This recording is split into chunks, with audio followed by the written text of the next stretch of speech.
Alexei would be a bad guy, awful guy, right? Because they go into the Russian lab, spy scientist. Yeah.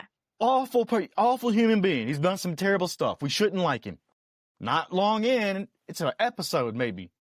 We're like, oh my gosh, we love this guy. He's carrying around stuffed animal that he won at the carnival, and he's enjoying life. You know, he's like, you're like, oh, this guy's cool. But you know what? about He flipped kind of fast. I know he was doing it out of survival and he needed to, and Hopper knew that. And that whole scene of like, he'll be back. He's got nowhere to go. Yeah. But think about how fast he flipped to like, I love America. I got me some stuffed animals at the carnival. I'm good. America's awesome.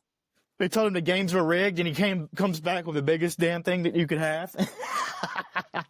I thought that was love it. You gotta love him a little bit. He's kind of likable. Big time. Yeah. So we got new characters. We got Robin. Oh, Maya Hawke. Maya Hawke. Man. She has the perfect blend of awkward adorableness and beauty. And I mean, Uma Thurman's daughter, Ethan Hawke's daughter, she's amazing.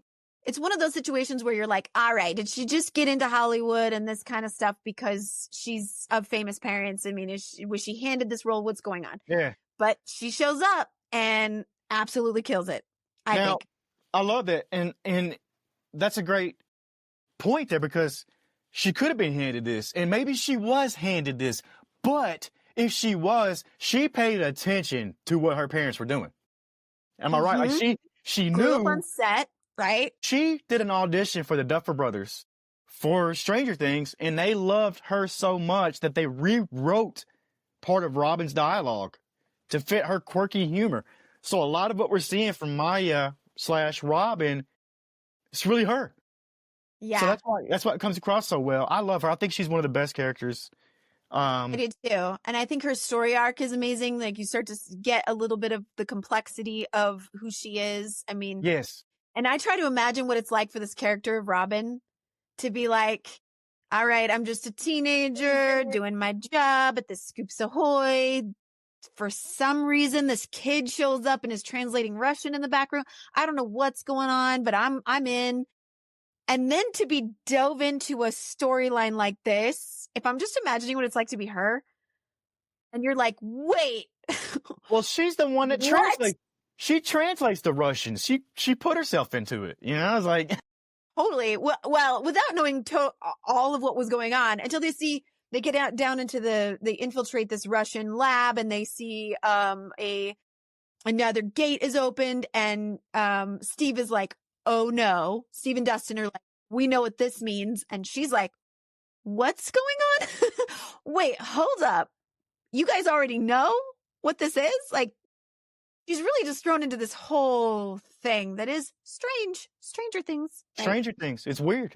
It's a lot going on, but I think she fit it perfectly. And she does have, I thought she was a great addition. And once again, it's another one of those characters that comes in, just like we saw in season 2, they just fit. You don't feel like, I got to get used to this person. No. You feel like they've already been there. Like, it was natural. Yeah. It would have been. If you think about it in real life, when you start a new job at a mall, you're with new people. Yep. Making new friends, maybe even friends you wouldn't have made normally at school, which is kind of where you get that whole dynamic between Steve and Robin. And they're like, you know, Robin might have been a little bit of an outcast in school, maybe not popular. Steve is for sure. Yeah. But then they get this dynamic that becomes a friendship that I am so envious of. I'm like, I would love a Robin in my life. I would love a Steve in my life. I want this. Let's find you one. Let's find you a Robin or a Steve in your life, because Robin's character is confused already. She's a teenage girl and all these things going on. And at home as a viewer, we are confused because we see this weird chemistry between her and Steve. And we're like, oh, are they like a thing, or what is this? Yeah. But then we find out. Love interest. Then we find out later. They have that bathroom scene, and they talk about Tammy Thompson. Mm-hmm. Tammy Thompson was the one, and she says a line. She says, "Why was it you that she was in love with?" Basically, and you're like, yeah. What did you have that I didn't have? and Yeah. it Oh, it starts clicking. You're like, "Oh, wait a minute." And even with Steve, you had the same reaction Steve had. You're like, "Oh, she likes girls." mm-hmm. And it's this huge moment. And guess what? There were gay people and lesbians in the 80s. What? Oh my gosh, there were. Yeah. So You this know is what? not There were in the 1800s too, and before that, and and since the beginning of time. so this is not a far-fetched storyline, is what I'm getting at. Like, this is a normal thing back then, but here's what the difference was. I get the time difference in how much of a bigger deal maybe that it was in society back then Yeah. to do that. You got to think how vulnerable she was revealing that to Yeah. Steve. Maybe it was the first time she's really ever revealed it to anyone or said anything out loud. You know, and that would have been probably about right for that time period and that age that she was in, right? I Yeah. think everybody was probably holding their breath to see Steve's reaction in that scene. You know, like, I think because that could have went one of two ways, and I love the way it went. He had no problem with it. It's like, okay. Oh, If okay. anything, Yeah. if anything, he was maybe disappointed because she's a hottie, you know, and now she's Yeah. off limits. But Like, they did, oh, okay. but that did make their relationship stronger. Mm-hmm. And we see that as it goes, and we won't get too far into season 4 because we're going to do that one. But I think that was a huge moment, a beautiful moment, beautifully written, beautifully acted, all of those things. And like I said, it would have been, I'm not taking away from how big of a deal it is now to come out to somebody. But back then, 40 years ago, harder. Yeah. No, you didn't know what the reaction was going to be. And that, Especially to I'm someone so glad who was you gave a good example. yeah, especially to somebody who was an alpha male at like Steve at one point, you know, like that's how he was built as a character. You really didn't know how he was going to react. So yeah, I do think that was a beautiful scene. And beautiful character development. I don't know how Maya is. I don't know what her. I've seen some interviews where she has some talks about book crushes that she has when she was on other podcasts and interviews that I've seen of her. And so I'm like, I'm pretty sure she likes the fellas, but you know, it's fluid. Who knows? Yeah, I mean. But I love that Stranger Things has a really great way of integrating, you know, this mysterious, paranormal, horror, sci-fi aspect to it, and these developments of relationships and real things. You see these kids growing up throughout the series. So you've got the young boys, that were, you know, the D&D crew, I like to call them.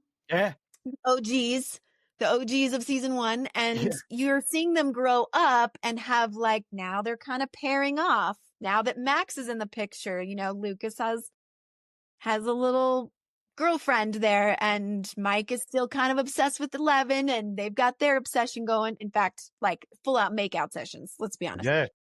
That's a whole other story going on. And then you have Will. So Robin's coming out is sort of setting up what Will's going through. He's like in this phase of like, no girls allowed. Let's stay kids. I'm still kind of holding on to my childhood. I missed some childhood while I was going through stuff. So you've got, you know, Mike has 11, Lucas has Max, Steve has Robin, maybe right now. Jonathan has Nancy. And then you've got Will with his trauma. That's his like side business going on. Yeah. And you got this monster or whatever wreaking havoc all at the same time when these kids are going through life, really. It's like, that's terrifying. You know what the most terrifying thing in the whole Stranger Things overall, all seasons has been? It's in season 3. It's on the marquee in the background of the movie theater. They're actually showing Return to Oz in that theater. If you look close, that's gotta be the most terrifying thing. That's the most terrifying thing in the whole thing of Stranger Things is the fact that that theater is showing Return to Oz. If you hadn't seen that movie, don't. It'll give you nightmares.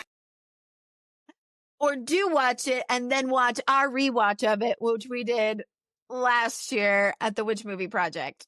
So throwback to our whole deep dive into Return to Oz, which was a trip, man.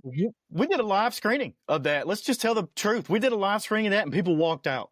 I don't blame them. Like, I don't blame them. Creepy and a little awful.